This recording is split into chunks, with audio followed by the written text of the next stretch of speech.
Hi everyone, Happy New Year, Happy 2020. Welcome to a new year of recovery messages from Health Upwardly Mobile.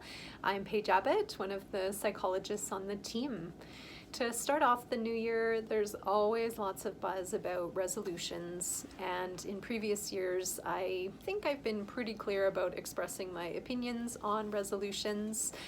Not something I really recommend that people do. The reason for that is resolutions often don't set people up for sustainable or successful change. They're more based on what we think we should do rather than what we want or actually need to do. So rather, I encourage people take the small steps approach to change. Yes, it may not seem as exciting, it may not feel quite as rewarding because the dramatic gains that can come with some of that should-based instant gratification change setting, it's not going to be quite the same. But if this is something that you truly want to make movement around and keep moving towards, then those small steps really are the best place to start. So how do we do this? Well, as a starting point, it's important to actually identify what it is that you're looking to change and what direction you're looking to move towards. So for instance,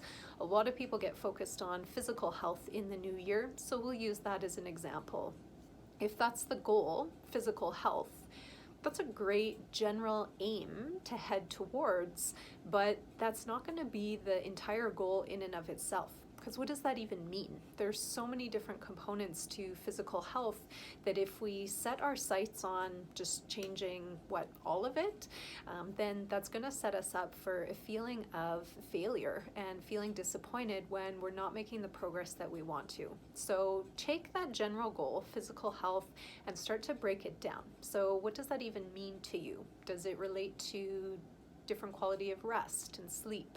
Does it relate to different quality of eating and nutrition, drinking more water, doing more physical activity? You can pick any of these domains or ones that are personal to you, and then from there, break it down even further. So if your main goal is to change the quality of rest that you're getting, then you can look at the variables that are involved in your current rest. So you can look at your bedtime routine, you can look at the actual time you're going to bed, the number of hours of sleep that you're aiming for, use of medication in the role of sleep, and maybe you pick one of these areas and even break that down further as a place to start. So I hope that you're starting to see we want to be compassionate and realistic with ourselves to pinpoint something that's small, that's realistic, that's tangible, that we can actually start to take action on.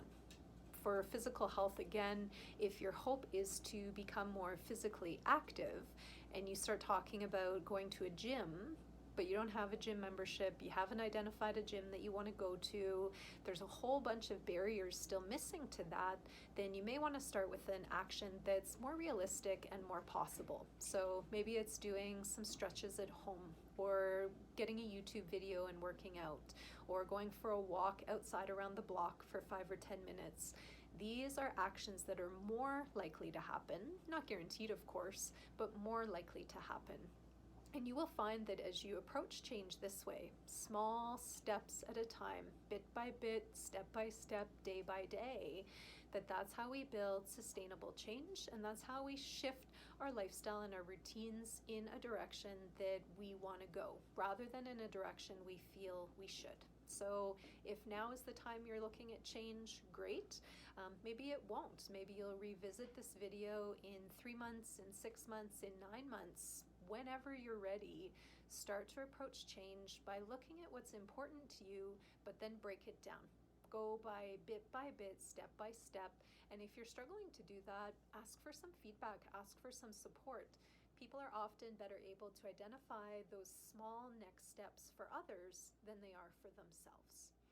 I wish you the best in the new year ahead, and I hope that you will look at this process of change and self-development for yourself